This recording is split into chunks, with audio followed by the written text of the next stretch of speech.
Quando Otaviano derrotou Marco Antônio Cleópatra na Batalha de Ácio, em 31 a.C., Roma finalmente colocou um fim a quase um século de guerras civis. A República ainda existia oficialmente. O Senado continuava reunindo-se. As magistraturas permaneciam em funcionamento.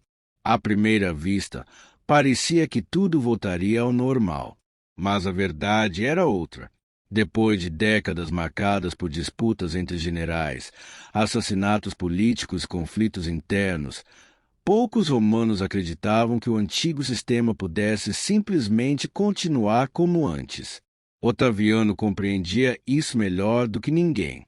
Ainda jovem, havia assistido à ascensão e à morte de seu tio-avô adotivo, Júlio César. Também aprenderá uma lição valiosa. Os romanos aceitavam homens poderosos. O que não aceitavam era a ideia de um rei. A lembrança da monarquia derrubada séculos antes continuava viva na memória coletiva da República. Por isso, Otaviano escolheu um caminho diferente. Em vez de abolir as instituições republicanas, decidiu preservá-las. O Senado continuou existindo. Os cônsules continuaram sendo eleitos.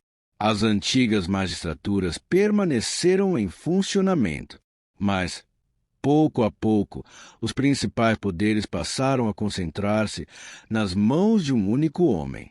Em 27 a.C., o Senado concedeu a Otaviano um novo título, Augusto. A palavra possuía um significado especial. Transmitia a ideia de respeito, autoridade e dignidade. Não significava rei, nem ditador, muito menos imperador, como entendemos hoje. Na verdade, o termo imperator, usado na época, era uma aclamação militar concedida a comandantes vitoriosos. Com o tempo, passou a integrar os títulos de Augusto e de seus sucessores, mas o sistema político que ele construiu ficou conhecido pelos historiadores como Principado. Augusto preferia apresentar-se como Princeps, o primeiro cidadão de Roma. Era uma escolha cuidadosamente calculada. Na aparência, ele era apenas o principal entre os cidadãos. Na prática, controlava o exército, conduzia a política externa, influenciava a administração das províncias e exercia enorme autoridade sobre o governo. Essa habilidade política explica porque Augusto conseguiu permanecer no poder por mais de 4 décadas. Ele evitou repetir os erros de Júlio César. Em vez de desafiar abertamente as tradições republicanas, adaptou-as a uma nova realidade. Foi assim que nasceu o Império Romano, não por meio de uma coroação, nem por um decreto que abolisse a República, mas por uma transformação gradual das instituições. Ao mesmo tempo, Augusto iniciou um amplo programa de reformas. Reorganizou o sistema tributário, fortaleceu a administração provincial, criou uma guarda de elite, conhecida como Guarda Pretoriana, inicialmente responsável pela proteção do governante e de áreas estratégicas da capital. Promoveu grandes obras públicas. Templos foram restaurados, novos fóruns foram construídos, monumentos celebravam a paz alcançada após tantos anos de conflito. O próprio Augusto resumiria esse esforço em uma frase preservada por autores antigos: encontrei uma Roma de tijolos e deixei uma Roma de mármore. Embora a frase tenha um evidente caráter político, ela reflete as profundas transformações urbanas ocorridas durante seu governo. Mas talvez sua maior realização tenha sido outra. Durante seu reinado, Roma entrou em um longo período de estabilidade conhecido como Pax Romana. Por cerca de 2 séculos, apesar de conflitos localizados nas fronteiras e disputas pela sucessão imperial, o coração do império viveu um nível de segurança e prosperidade incomum para os padrões da antiguidade. O comércio floresceu. As cidades cresceram. Estradas ligaram regiões distantes. Mercadores podiam viajar por milhares de quilômetros levando produtos, culturas e conhecimentos entre diferentes povos. O Mediterrâneo, antes palco de guerras constantes, transformou-se na principal rota comercial do império. Os romanos chegaram a chamá-lo de Mare Nostrum, nosso mar. Era por aquelas águas que circulavam trigo do Egito, azeite da Espanha, vinho da Gália, mármore da Grécia, especiarias vindas do Oriente e incontáveis mercadorias que abasteciam cidades espalhadas por 3 continentes. No auge de seu poder, o Império Romano reuniria dezenas de milhões de habitantes, centenas de cidades, uma diversidade impressionante de povos, idiomas e tradições. Administrar um território dessa dimensão parecia uma tarefa impossível. Ainda assim, durante séculos, Roma conseguiu manter essa imensa estrutura funcionando. Como isso era possível? Como um império tão vasto conseguia arrecadar impostos, aplicar leis, deslocar exércitos, governar províncias separadas por desertos, montanhas e mares, muitos séculos antes da invenção do telefone, do trem ou da internet? A resposta estava em uma máquina administrativa extraordinária, uma das mais eficientes que o mundo antigo já conheceu. E é justamente ela que vamos explorar a seguir. No auge de seu poder, o Império Romano estendia-se da Britânia ao norte até os desertos do norte da África, do Oceano Atlântico às fronteiras da Mesopotâmia. Reunia centenas de cidades, dezenas de povos, idiomas diferentes, religiões variadas, costumes completamente distintos. Hoje, administrar um território desse tamanho já seria um enorme desafio. Na antiguidade, quando a comunicação dependia de homens a cavalo ou de navios impulsionados pelo vento, parecia uma tarefa quase impossível. Ainda assim, Roma conseguiu fazê-lo durante séculos. Mas como? A resposta começa nas províncias. À medida que conquistava novos territórios, Roma não tentava transformar todas as regiões em cópias da capital. Em muitos casos, permitia que costumes, idiomas e tradições locais continuassem existindo, desde que a população aceitasse a autoridade romana, pagasse impostos e mantivesse a ordem. Havia espaço para certa autonomia. Cada província era administrada por um governador nomeado pelo poder central. Esses governadores tinham responsabilidades amplas. Supervisionavam a arrecadação de tributos, aplicavam a justiça, coordenavam a defesa local e mantinham contato constante com Roma. Naturalmente, o sistema também apresentava problemas. Alguns governadores tornaram-se administradores competentes. Outros aproveitaram o cargo para enriquecer às custas das populações provinciais. Casos de corrupção eram conhecidos, em algumas ocasiões, julgados pelo próprio Senado. Mesmo assim, quando comparado a muitos impérios da antiguidade, o modelo romano demonstrou uma notável capacidade de adaptação. Outro elemento fundamental era o sistema de impostos.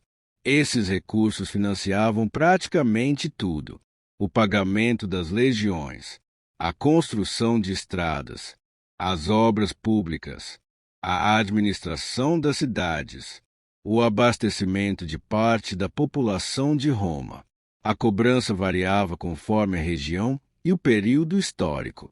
Em algumas províncias predominavam tributos sobre terras e produção agrícola. Em outras, impostos ligados ao comércio e às atividades econômicas. Embora muitos habitantes considerassem a carga tributária pesada, ela sustentava a imensa estrutura administrativa do império. Mas arrecadar dinheiro não bastava. Era preciso fazer esse dinheiro circular.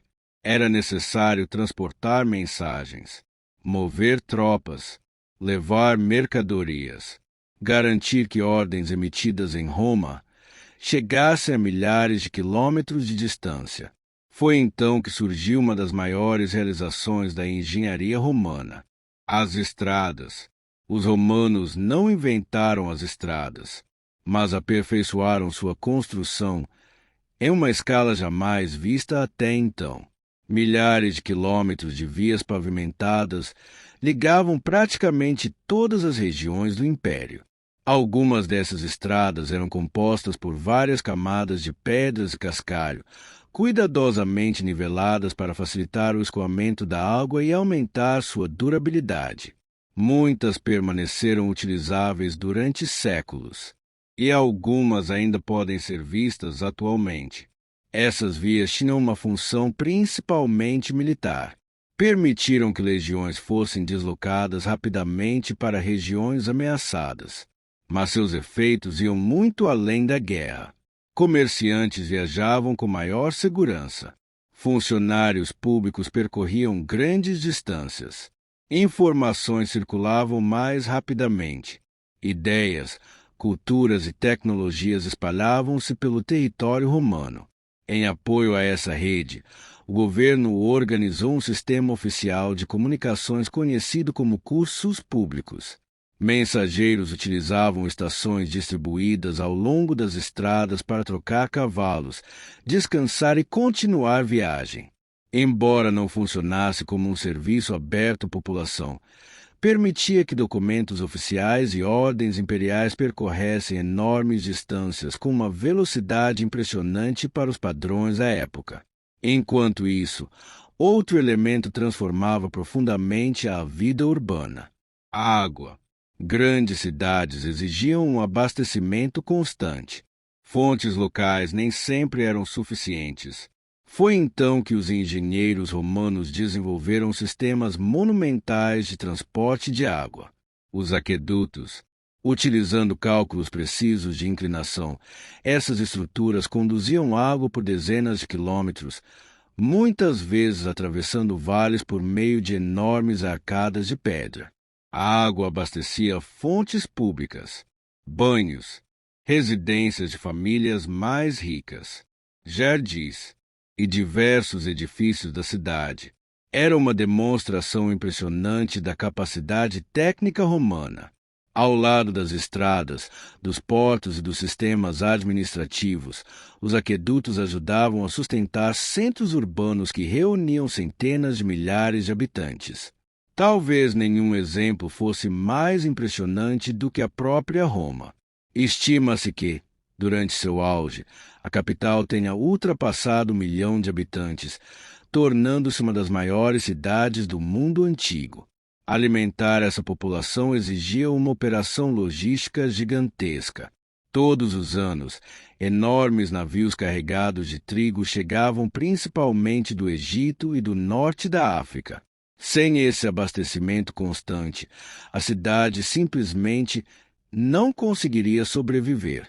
Por isso, controlar as rotas marítimas era tão importante quanto proteger as fronteiras terrestres. Roma não dominava apenas territórios.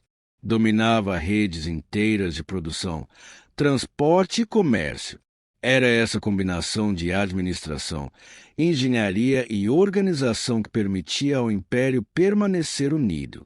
Mas nenhuma estrada, nenhum imposto e nenhum aqueduto seriam suficientes se Roma não possuísse uma força capaz de proteger tudo isso. Nas fronteiras do império, milhares de homens passavam anos longe de casa, construíam fortalezas, patrulhavam rios, erguiam muralhas e estavam sempre preparados para enfrentar qualquer ameaça. Eles eram as legiões romanas, o instrumento militar que transformou Roma na maior potência da antiguida. Se existia um símbolo capaz de representar o poder de Roma, esse símbolo não era um palácio, nem uma coroa, nem mesmo o Coliseu. Era uma legião romana marchando.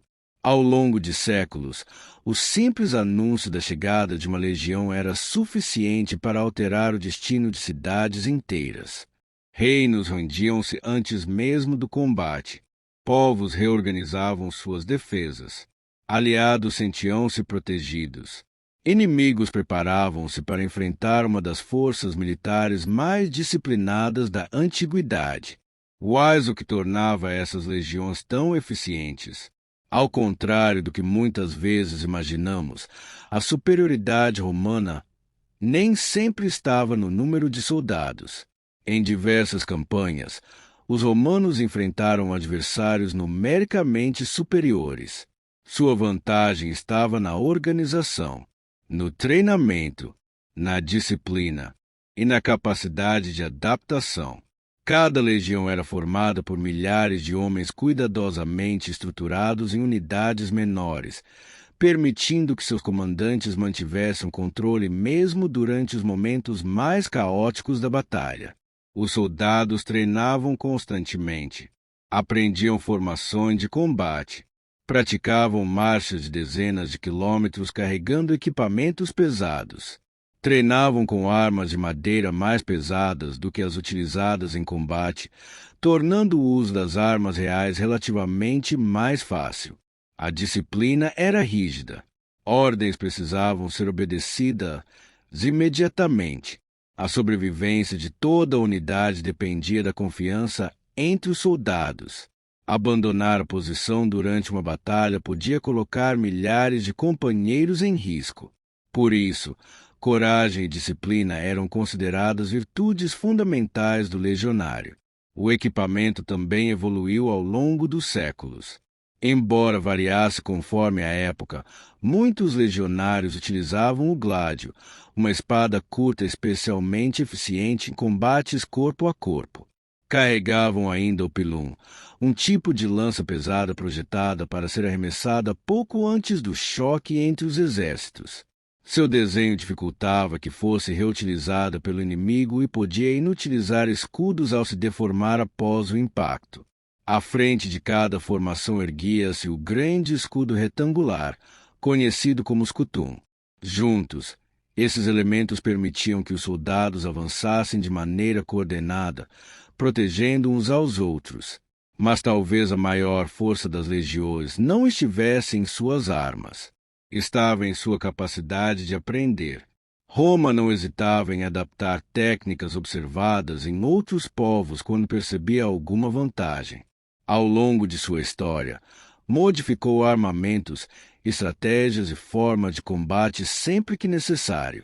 Essa flexibilidade ajudou o exército romano a enfrentar adversários muito diferentes entre si, dos desertos do Oriente às florestas da Germânia, das montanhas da Espanha às planícies da Gália. Entretanto, as legiões não passavam todo o tempo lutando. Durante os períodos de paz, seus soldados construíam estradas, erguiam pontes, escavavam canais, levantavam fortalezas. Muitas cidades europeias tiveram origem em antigos acampamentos militares romanos. Sempre que uma legião encerrava a marcha diária, montava um acampamento fortificado. Mesmo em campanhas rápidas, valas eram escavadas, paliçadas erguidas, portões definidos, ruas organizadas. Tudo seguia um planejamento extremamente preciso. Esses acampamentos temporários protegiam os soldados durante a noite e permitiam que o exército retomasse a marcha logo ao amanhecer. Nas fronteiras permanentes, porém, surgiram estruturas ainda mais impressionantes.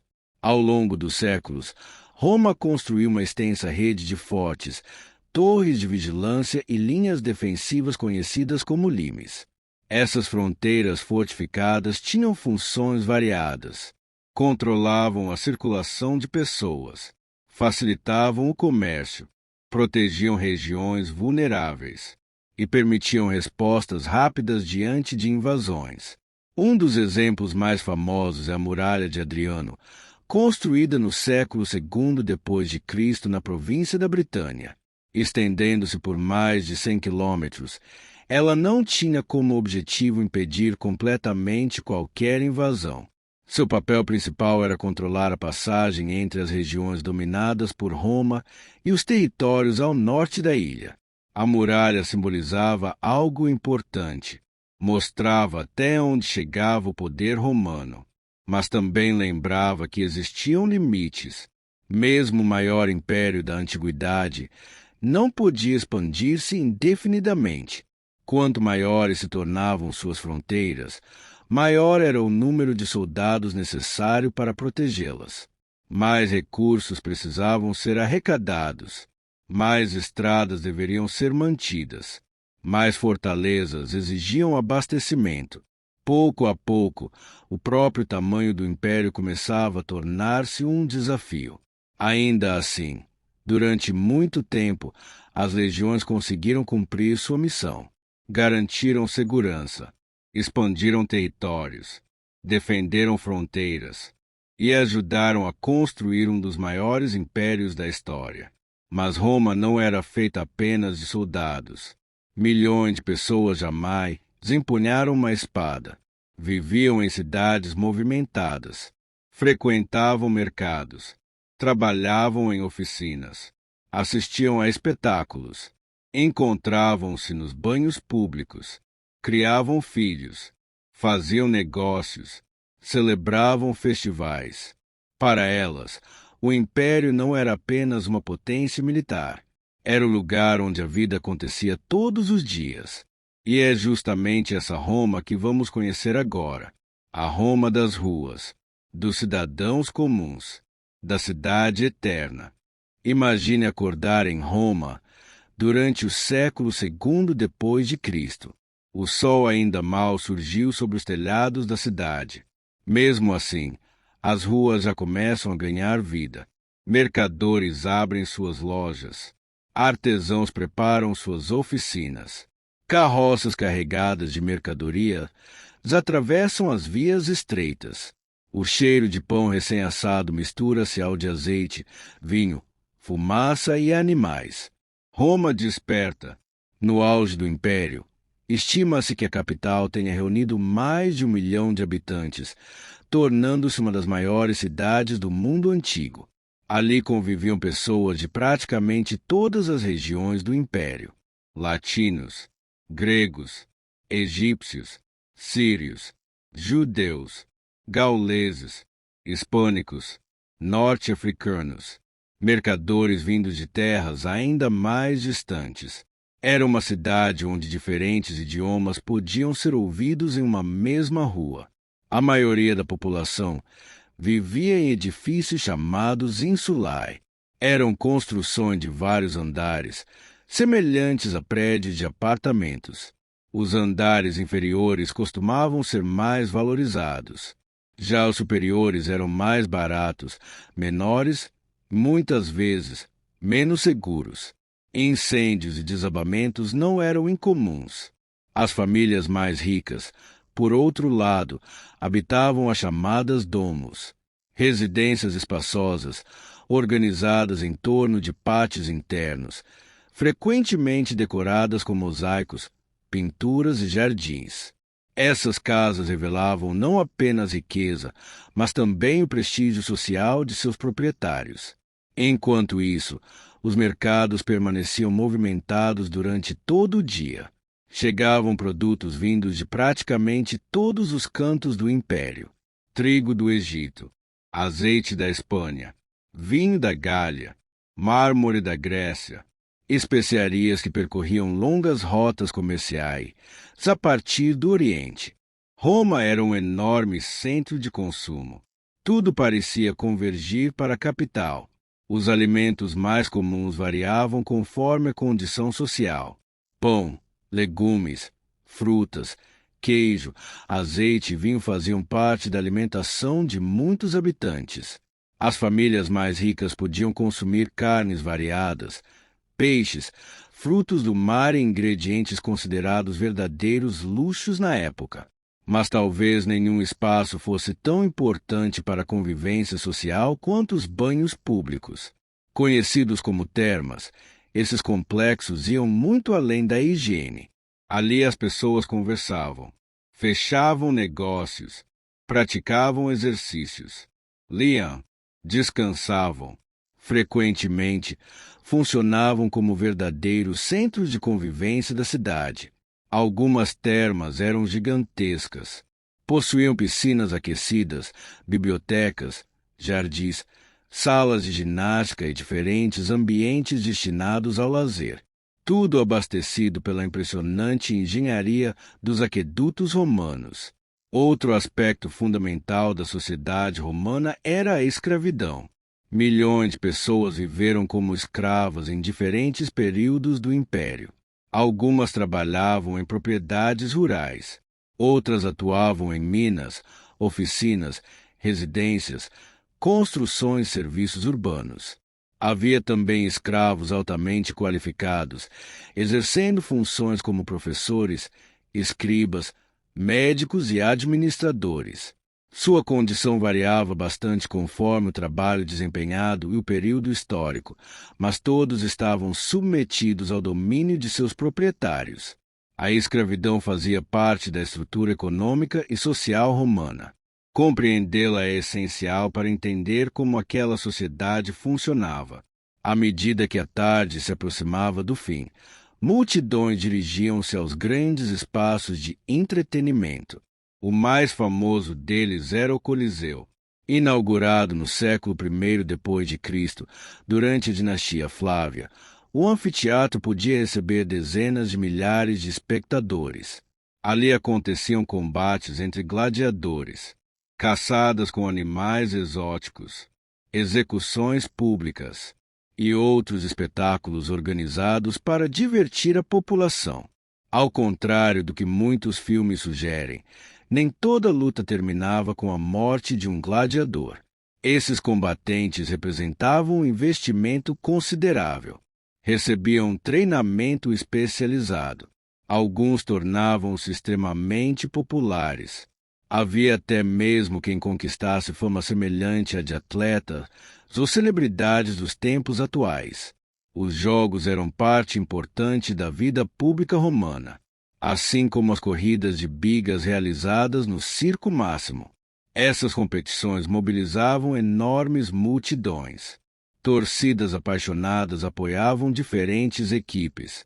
A rivalidade entre elas podia provocar conflitos tão intensos quanto os observados em grandes eventos esportivos modernos.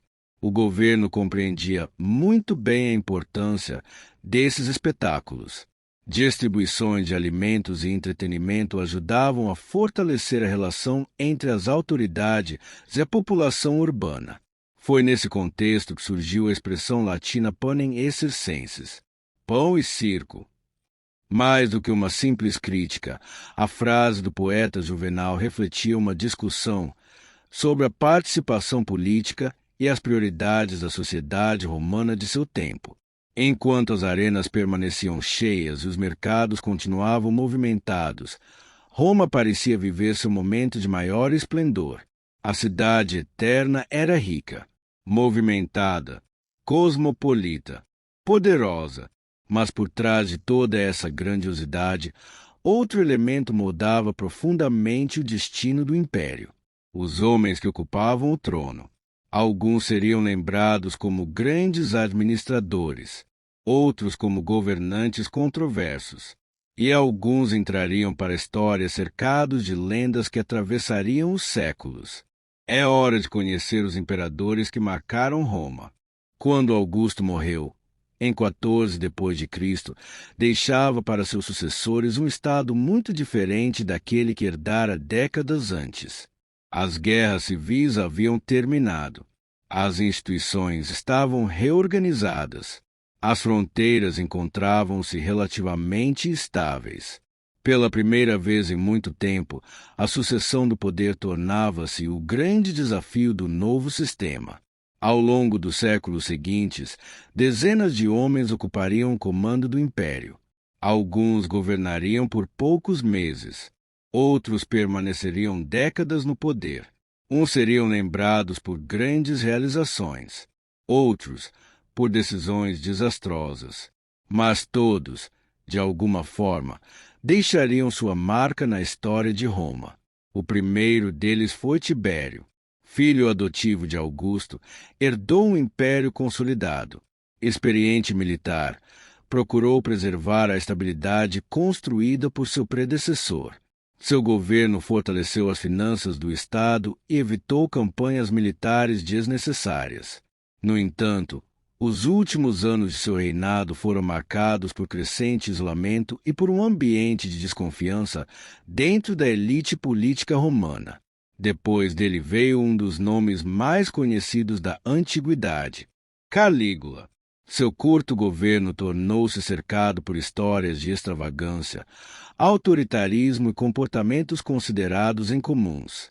Grande parte dessas narrativas foi escrita por autores ligados à aristocracia romana décadas depois de sua morte, o que leva muitos historiadores a discutir até que ponto elas refletem acontecimentos reais ou exageros construídos por adversários políticos.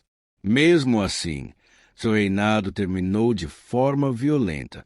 Em 41 d.C., Calígula foi assassinado por membros da própria guarda pretoriana. Seu sucessor surpreendeu praticamente toda Roma. Cláudio. Até então, poucos imaginavam que ele chegaria ao poder. Considerado por muitos um homem frágil e pouco preparado para governar, acabou demonstrando grande capacidade administrativa. Durante seu reinado, importantes obras públicas foram realizadas. Novos aquedutos abasteceram a capital. Portos foram ampliados. E uma conquista marcaria definitivamente seu governo: a invasão da Britânia. Pela primeira vez, Roma estabelecia domínio permanente sobre boa parte daquela ilha. Mas foi o imperador seguinte que atravessaria os séculos envolto em controvérsias. Nero. Seu nome tornou-se praticamente sinônimo de tirania na cultura popular. Em 64 d.C., um grande incêndio destruiu parte significativa de Roma. Durante muito tempo espalhou-se a ideia de que Nero teria provocado o desastre. Entretanto, os historiadores modernos consideram improvável que existam provas suficientes para confirmar essa acusação. As fontes antigas apresentam versões diferentes, e parte delas foi escrita por autores hostis ao imperador. O que parece mais seguro afirmar é que Nero utilizou a reconstrução da cidade para realizar grandes projetos arquitetônicos, entre eles a monumental Casa Dourada, um complexo palaciano que impressionou seus contemporâneos. Também durante seu governo ocorreram perseguições a grupos cristãos em Roma, especialmente após o incêndio, episódio mencionado por diferentes fontes antigas. Depois de sucessivas crises políticas e revoltas militares, Nero perdeu apoio e morreu em 68 d.C. Sua morte encerrou a dinastia iniciada por Augusto. Seguiu-se um período turbulento conhecido como o Ano dos Quatro Imperadores, quando diferentes generais disputaram o controle do Estado. A crise terminou com a ascensão da dinastia Flávia. Foi durante esse período que começou a construção do Coliseu, um dos monumentos mais famosos do mundo antigo. Algumas décadas depois, Roma alcançaria seu maior território.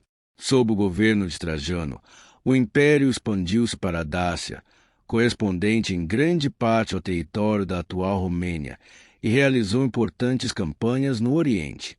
Por volta de 117 d.C., Roma atingia sua máxima extensão territorial. Nenhum outro imperador controlaria uma área maior. Mas, curiosamente, o sucessor de Trajano tomou uma decisão diferente. Adriano compreendeu que expandir indefinidamente o império poderia torná-lo impossível de administrar. Em vez de buscar novas conquistas, concentrou seus esforços na consolidação das fronteiras. Visitou diversas províncias. Fortaleceu sistemas defensivos. Promoveu importantes obras públicas. Entre elas, a famosa Muralha de Adriano, na Britânia. Seu governo simboliza uma mudança importante. Roma deixava de expandir continuamente e passava a investir cada vez mais na proteção de seus próprios limites.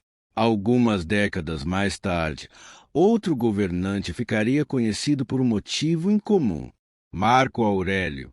Além de imperador, foi um filósofo. Adepto do estoicismo, escreveu reflexões pessoais que mais tarde seriam reunidas na obra conhecida como Meditações.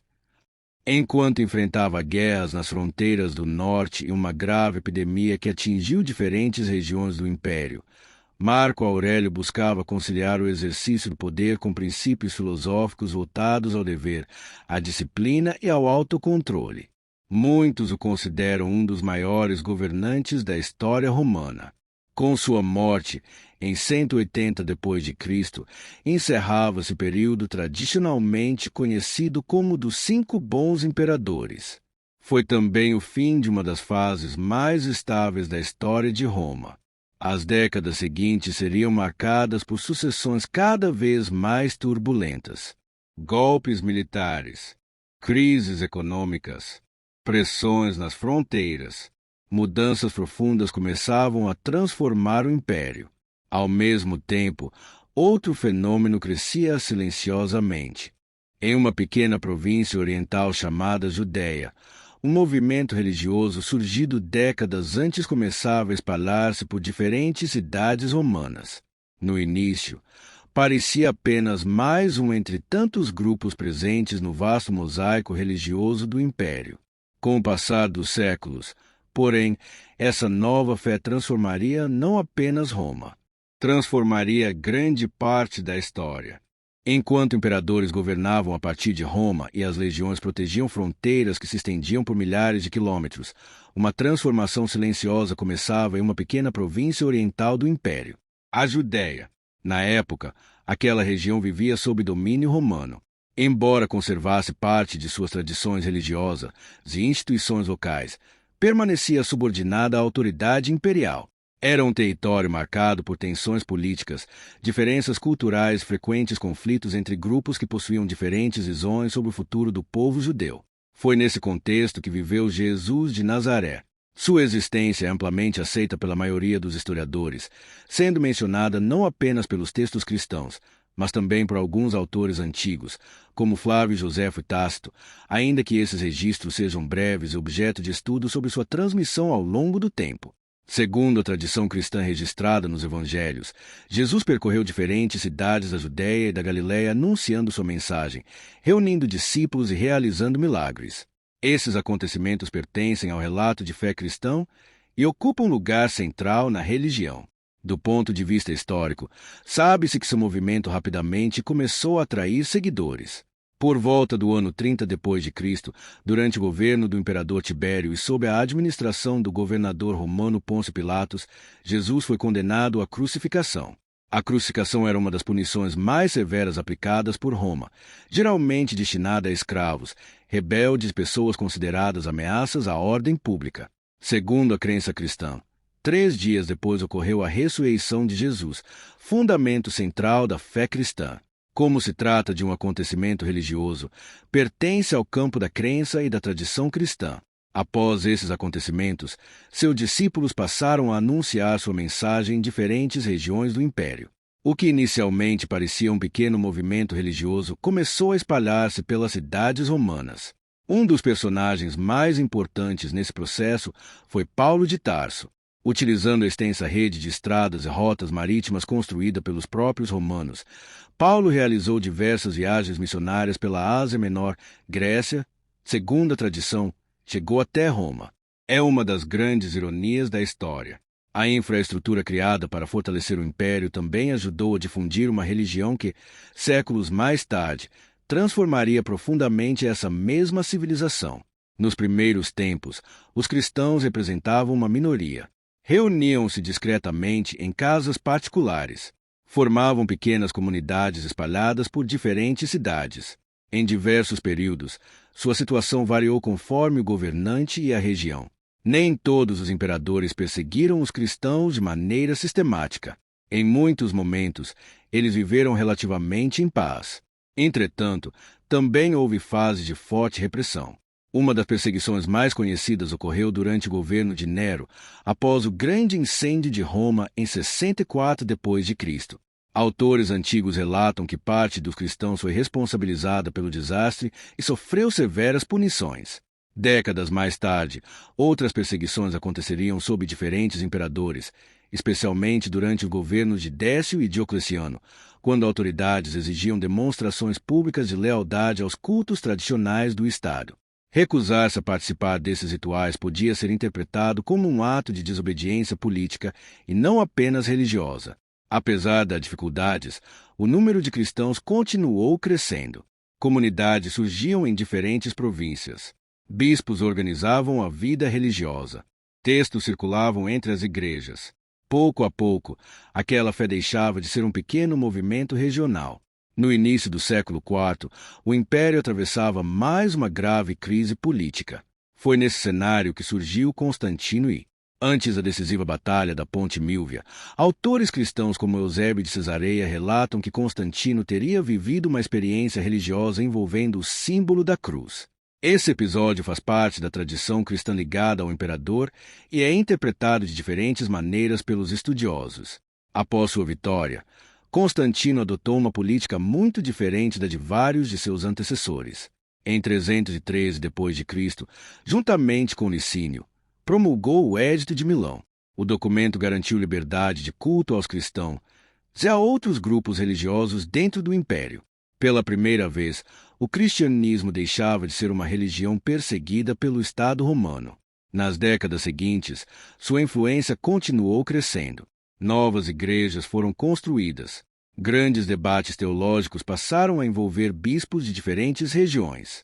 Em 325 d.C., Constantino convocou o primeiro concílio de Nicéia, considerado um marco na organização da Igreja cristã.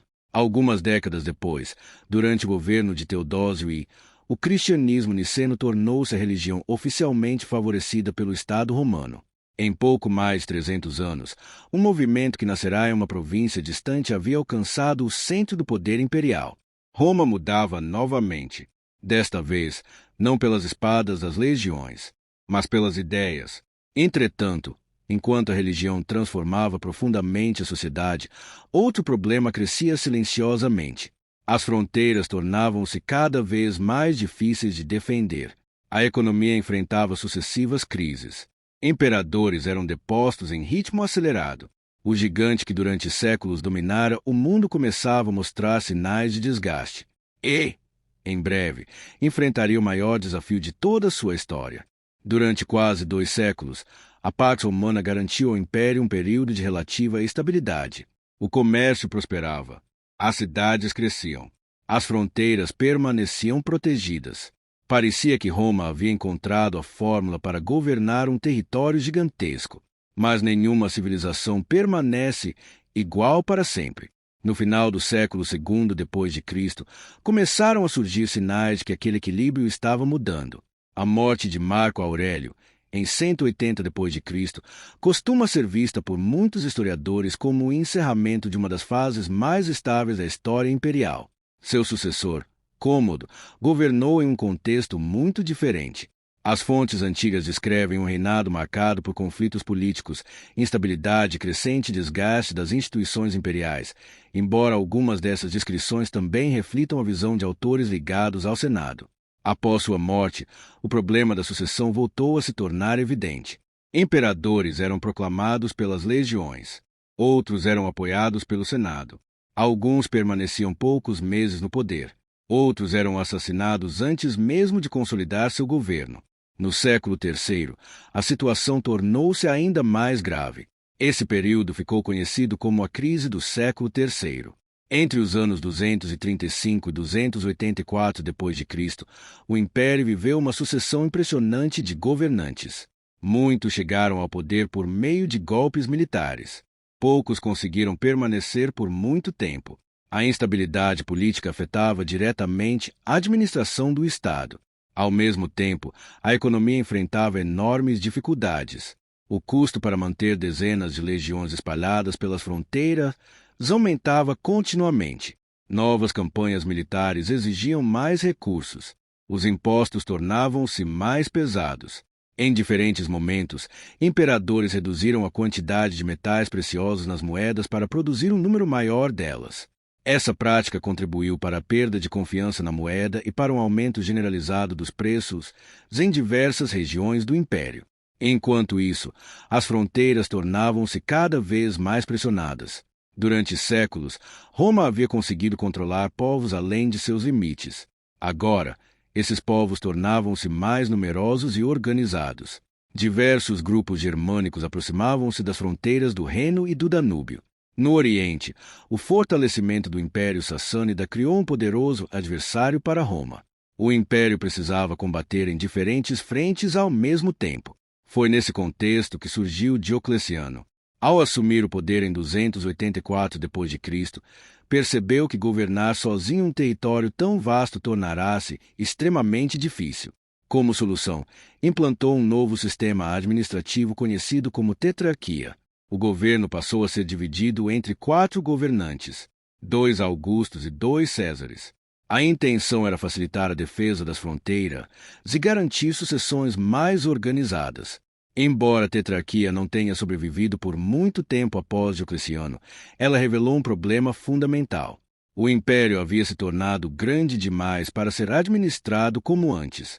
Algumas décadas depois, Constantino reunificou novamente o poder. Também tomou uma decisão que mudaria profundamente a história imperial. Fundou uma nova capital sobre a antiga cidade grega de Bizâncio. Ela recebeu o nome de Constantinopla. Sua localização estratégica facilitava o controle das rotas comerciais entre Europa e Ásia e permitia responder mais rapidamente às ameaças orientais. Com o tempo, essa nova capital tornaria-se um dos maiores centros políticos, econômicos e culturais do mundo. Em 395 d.C., após a morte de Teodósio, o império foi definitivamente dividido entre 2 administrações. O Império Romano do Ocidente, com capital inicialmente em Milão e depois em Ravenna, e o Império Romano do Oriente, governado a partir de Constantinopla. Naquele momento, poucos imaginavam que os destinos das 2 metades seriam tão diferentes. O Oriente permanecia economicamente mais forte, possuía cidades ricas, rotas comerciais movimentadas, maior arrecadação. O Ocidente enfrentava dificuldades crescentes. As invasões tornavam-se mais frequentes. A arrecadação diminuía. As legiões já não eram suficientes para proteger todas as fronteiras. Em 410 d.C., ocorreu um acontecimento que abalou profundamente o mundo romano. Pela primeira vez em quase 800 anos, a cidade de Roma foi saqueada. O responsável foi o rei visigodo Alarico e, embora o saque tenha durado apenas alguns dias, seu impacto psicológico foi imenso. A cidade considerada eterna mostrava-se vulnerável. Décadas depois, novos ataques aconteceriam. Em 455 d.C., Roma foi saqueada novamente, dessa vez pelo Genserico e seus vândalos. A autoridade imperial no Ocidente diminuía rapidamente. Diversas regiões já eram controladas por líderes locais ou por povos germânicos estabelecidos dentro do antigo território romano. Finalmente, em 476 d.C., ocorreu o episódio tradicionalmente utilizado para marcar o fim do Império Romano do Ocidente. O jovem imperador Rômulo Augusto foi deposto pelo chefe militar Odoacro. Curiosamente, não houve uma grande batalha final, nem uma destruição completa de Roma. Odoacro simplesmente enviou as insígnias imperiais para Constantinopla e passou a governar a Itália. Para muitos contemporâneos, talvez nem estivesse claro que um capítulo da história acabava de terminar. Mas há um detalhe importante. O Império Romano não desapareceu completamente. Sua metade oriental continuou existindo. Governada a partir de Constantinopla, ela sobreviveria por quase 1000 anos depois de 476. Hoje chamamos esse estado de Império Bizantino, embora seus próprios habitantes continuassem chamando-se simplesmente de romanos. Então, Roma realmente caiu ou apenas se transformou? Essa é uma pergunta que continua sendo debatida pelos historiadores até hoje, e talvez a resposta esteja justamente em seu legado. Quando Rômulo Augusto foi deposto em 476 d.C., muitos imaginaram que Roma havia chegado ao fim. Durante séculos, essa data foi apresentada como o encerramento definitivo do Império Romano do Ocidente. Mas a história raramente termina de forma tão simples. Impérios desaparecem, civilizações se transformam, ideias continuam vivendo, e talvez nenhuma civilização tenha deixado um legado tão profundo quanto Roma. Mesmo depois do desaparecimento do governo imperial no Ocidente, suas leis continuaram influenciando diferentes povos. Séculos mais tarde, princípios do direito romano serviriam de inspiração para diversos sistemas jurídicos europeus e, posteriormente, para muitos ordenamentos legais ao redor do mundo. A própria ideia de que o Estado deve organizar normas escritas, contratos e procedimentos judiciais recebeu uma contribuição decisiva da experiência romana. As cidades também carregam marcas desse passado: o planejamento urbano, as ruas organizadas, as praças públicas, os sistemas de abastecimento de água, as pontes, as estradas. Muitas técnicas de engenharia desenvolvidas ou aperfeiçoadas pelos romanos continuaram sendo utilizadas muito depois do fim do Império.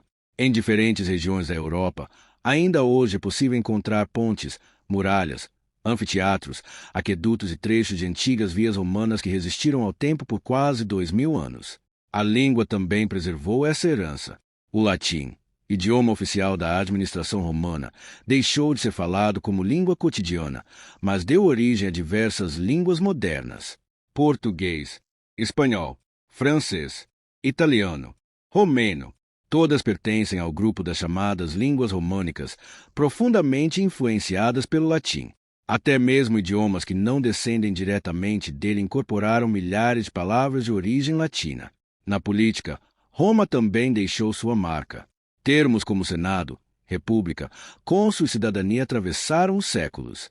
Embora seus significados tenham mudado ao longo do tempo, continuam presentes em diferentes sistemas políticos modernos. No campo da arquitetura, monumentos inspirados em modelos romanos podem ser encontrados em inúmeras cidades. Colunas, arcos, cúpulas, anfiteatros, edifícios públicos de diferentes épocas buscaram inspiração na grandiosidade da antiga Roma.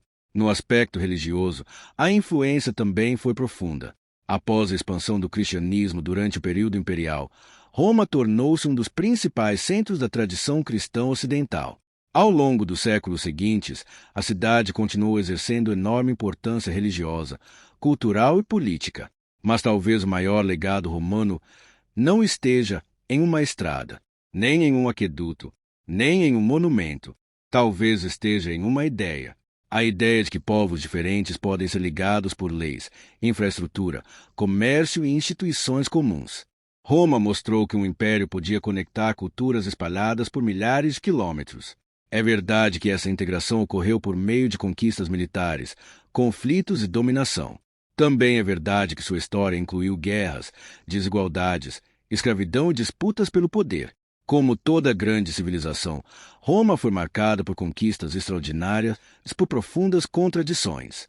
Compreender sua história significa reconhecer ambas as dimensões. Talvez seja justamente por isso que ela continua despertando tanto interesse. Porque estudar Roma não é apenas conhecer o passado, é entender parte das origens do mundo em que vivemos. Quando caminhamos por uma estrada, quando atravessamos uma ponte, quando utilizamos palavras derivadas do latim, quando falamos sobre cidadania, direito ou república, em diferentes aspectos da vida moderna, ainda encontramos ecos daquela antiga cidade fundada, segundo a tradição romana, às margens do rio Tibre. Mais de 2000 anos passaram desde o auge do Império. Seus exércitos desapareceram. Seus imperadores tornaram-se personagens da história. Suas fronteiras deixaram de existir, mas sua influência continua presente. Talvez seja por isso que Roma jamais tenha sido apenas um império. Ela se tornou uma das bases sobre as quais boa parte da civilização ocidental foi construída. E enquanto continuarmos buscando compreender nossas próprias origens, a história de Roma continuará sendo contada. Porque alguns impérios deixam monumentos, outros deixam lembranças. Roma deixou o mundo. Encerramento. Obrigado por acompanhar mais um capítulo das Crônicas da Humanidade. Se você chegou até aqui, já percorreu conosco a jornada de Roma desde sua origem como uma pequena cidade às margens do rio Tibre, passando pela conquista do Mediterrâneo, pela transformação da República em Império e pelo legado de uma civilização que atravessou os séculos. Mas esta é apenas uma entre muitas histórias que mudaram a humanidade. Nos próximos documentários, continuaremos explorando os povos, impérios, personagens, religiões, mitologias e mistérios que ajudaram a construir o mundo em que vivemos. Até a próxima jornada.